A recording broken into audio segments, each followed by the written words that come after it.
On this video, we're going to be sharing the story about how my good buddy Brian Taylor went from debt to multiple six figures in his agency. So stick around all the way to the end.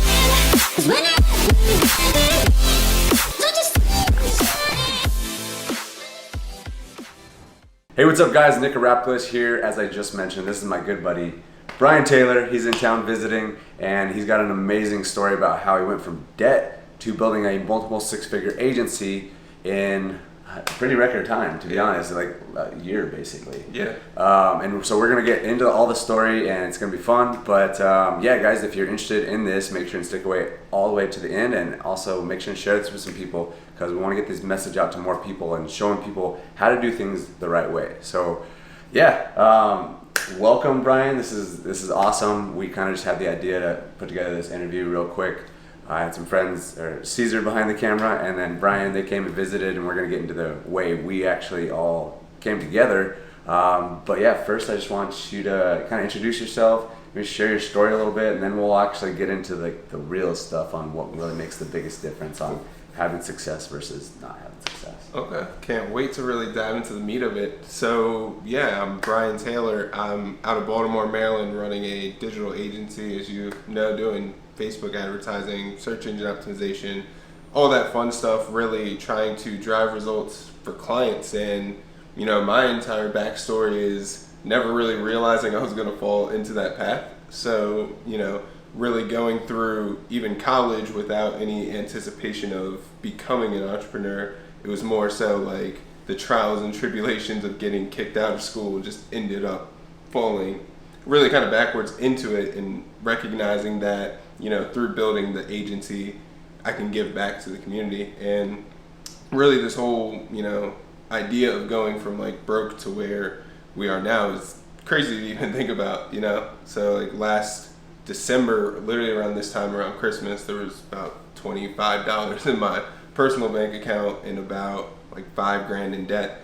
And even kind of looking at what the business had to work with, it was literally only $800. So it was kind of this perpetual loop of, you know, you keep investing in these different education and courses and stuff like that, and then you're not necessarily seeing the result right at that moment of, you know, this thing is working or this thing is not working.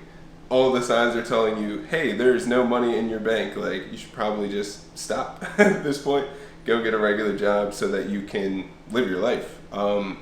And then even kind of fast forwarding, not even too much further, like even March of this year, it was a similar story where I only had about $75 in my personal account and about $7,000 in debt.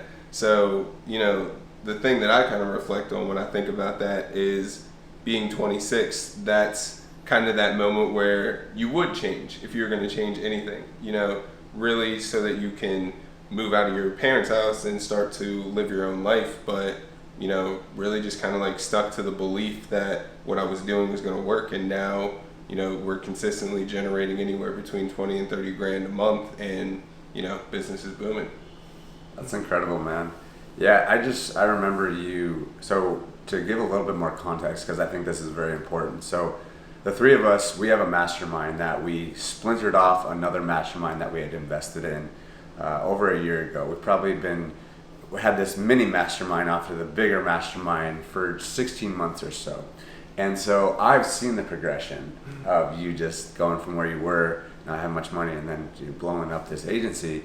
So it's amazing. And the thing that I was going to say is that it really comes down to the belief. What you were saying is really knowing where you're going and what you want. And I think that's the most important part. And that's what I've talked about with a lot of friends, is one of the biggest cornerstones to having success is believing that you're going to do it, but also know exactly what you're going to do it. So right.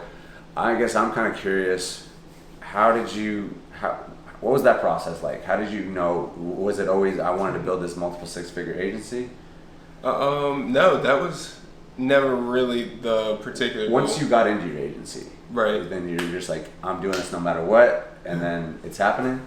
Yeah, to me, you know, money is more of what we keep score with. You know, so it's not necessarily the end all be all. It's just when we talk about business success and what that looks like, money is the metric we use. So for me, it was more so that competitive athlete in me was like, I don't care who else is doing this marketing thing, like I'm gonna be better than that person. Yeah. You know, so money, you know, $1 million, $10 million is really the scorecard that we're judging each other on. But my mentality really is I was just gonna be better than anybody else who was trying to do it. I love that. Yeah, I mean, being an athlete myself, I think I have a little bit of that competitive nature as well, and I like that because I think a lot of people come online and they try and do their thing and they just say, oh, I expect it to be easy, and I wish I want the money to come, and of course we all want that, but it's about really having that mentality of, hey, I'm going to do this no matter what, I'm going to make it happen, and that's obviously why you've been successful. So one other thing I want to talk about, and just because I've seen it and I want to kind of give the context to the viewers as much as possible, is that we've been a part of this little mastermind for, I want to say 16 months. Would you say that's about accurate? Yeah. But the thing that I'm really proud of is that we have continued on this, and we've gone on a Zoom call every single week since that moment. I think we've missed Christmas last year or something like that. Right. But it's this whole power of consistency and a law of consistency. If you do things long enough over a period of time, the results are eventually going to come. So maybe we want to share a little bit about like your work ethic, your consistency, and how you really approach all that. Yeah, and I think that's one of the biggest changes. You know, it's I love it in a way because it's a snowball of momentum when you start doing little things over and over and over and over. You're able to identify new things that you can then add to that routine. So, you know, my work ethic started out with doing the little things from I'm going to write down in my gratitude journal every morning, and I'm going to reflect on my vision, my goals, and all that stuff at nighttime.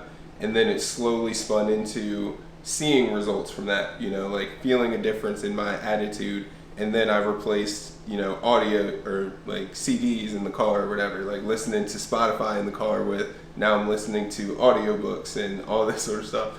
And it just naturally progressed into this around the clock 24/7, always educating myself, always reminding myself where I'm going. And it just, you know, the more you see results with it, the more you want to just keep diving deeper and deeper and deeper into that.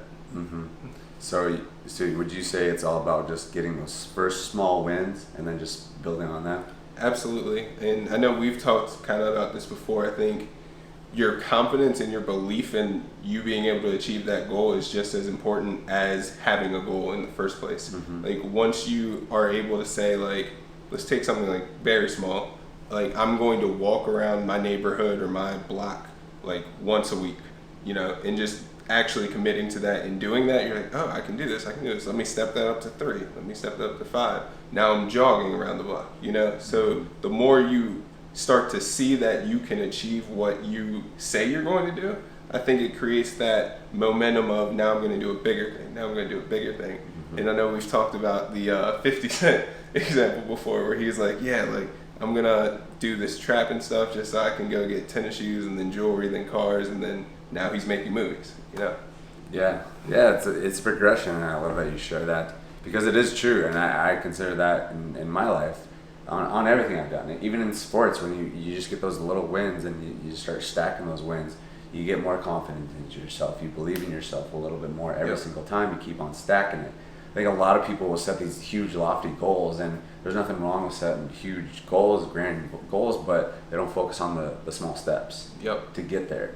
And that's, I think, honestly, just as you described, is that what can be the make or break for it, because some people will set a big goal and then they achieve just a little piece of it and they feel so deflated because they're so far away from it. Right. I think it was even Pitbull that said this, but it was long vision, small steps.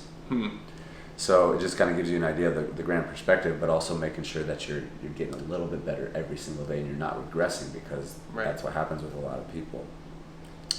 So here's another question is, you were talking about it and I want to hear what you say here, but where do you think it all started? Like, let's say you're just starting out, what would be your piece of advice to your younger self to say, hey, this is the first step you want to do, and these are the small wins that you want to build? Right.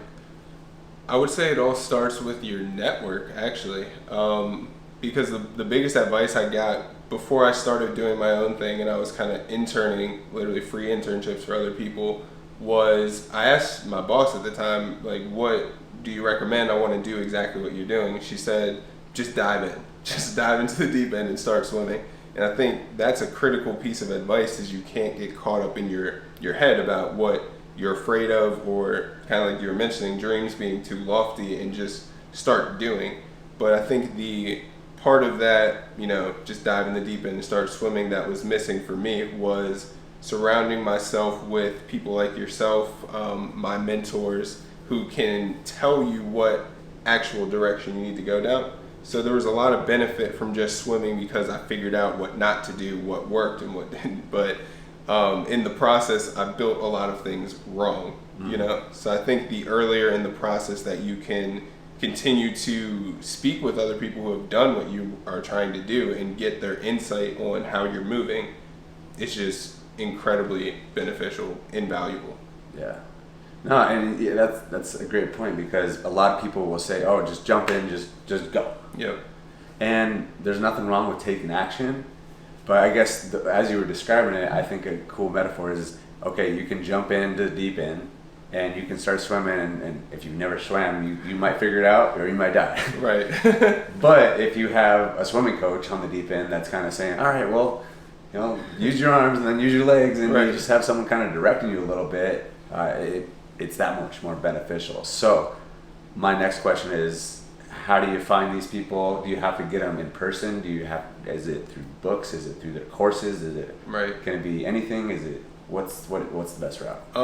I've personally found that it's a lot easier to meet somebody in person or over Zoom instead of the book or the online course method. Like, I think online courses are great for learning content, but it becomes a little bit difficult to have like a one-on-one sort of setting, So unless that online course or group that you end up joining like has some element where you're really able to get small group, like 3 people or 1-to-1, and you're able to get kind of personal attention, I think that's extremely beneficial. What's wild is just it's so much easier to find people now in 2020 and to connect with people, where you can go to LinkedIn, you can go to Instagram, and you're able to quickly find people, send DMs, and work your way. Obviously, this entire business game is a game of numbers. So it comes down to that point about persistence and that competitive nature of, just because you reach out to 100 people who you think can give you valuable advice and only one person gets back to you, like, that's not failure. That's success. Now, the next day, do the same thing again, and before the month's out, you've now got 30 different connections. Yeah. As like make-believe example. So that's kind of what I think. I think the more you can connect on a personal level to one or a small group, then that's kind of the best route. Okay, cool. A question about networking. I love that, it's all about the numbers, really start pushing and just reaching out to people.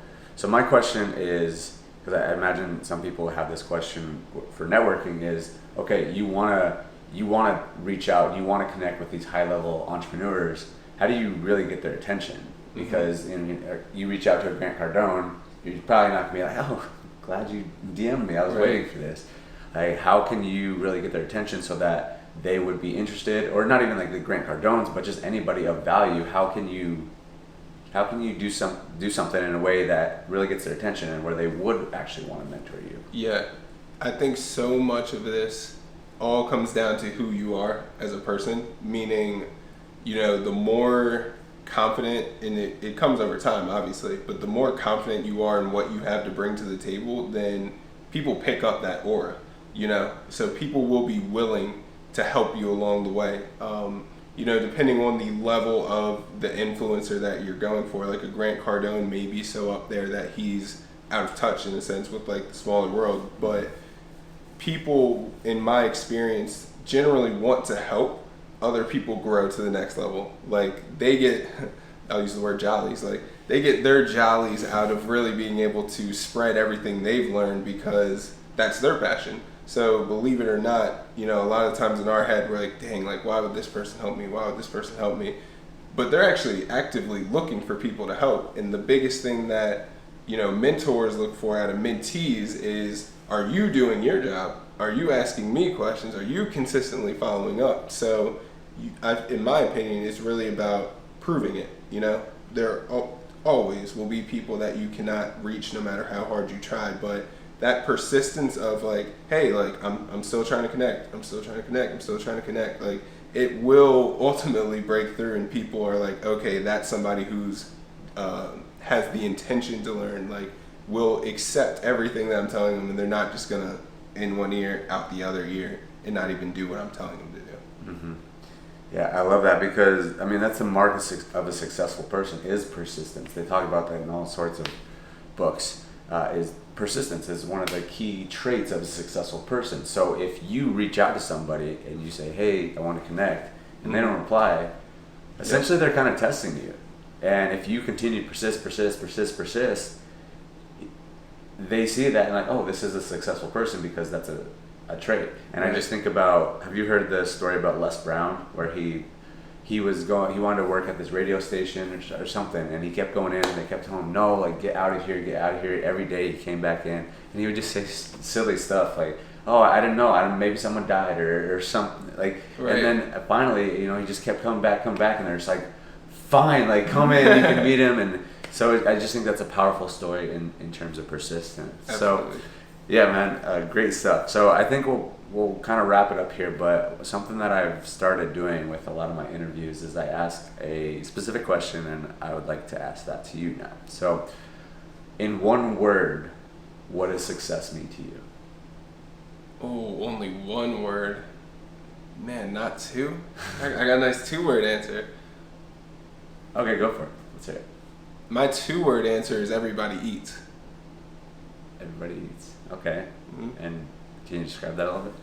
Yeah, so, I think that's the foundation of everything, is really kind of like I was saying with the mentor-mentee, being able to bring people along the way as you start to achieve success. So whether it's doing an interview like this that may spark somebody's attention and get somebody else to get to the next level, or training the employees to continue to level up in their life, obviously clients going from A to B. So that's really how I see it, is the more success that my team continues to have, not even just myself, the more we can spread that to other people. Mm-hmm. Yeah, win-win all around. Mm-hmm. Win-win-win. We all win. We all eat. Cool, man. Well, yeah, I truly appreciate you, brother. Yeah, just as we mentioned, we've had this mastermind, and we've been meeting on Zooms for a long time, and that's just the power of consistency there, and I think that's not something to be overlooked, and it's very powerful. But we finally decided to meet up, and they came in, hung out, we just had a great weekend, talked about a lot of great stuff, had a lot of great realizations, and we have a lot of stuff moving forward that we're going to keep each other accountable of. So it was an amazing weekend. I really appreciate you coming through, brother. Thanks for the interview, and yeah, good luck to you, man. Thank you. Tonight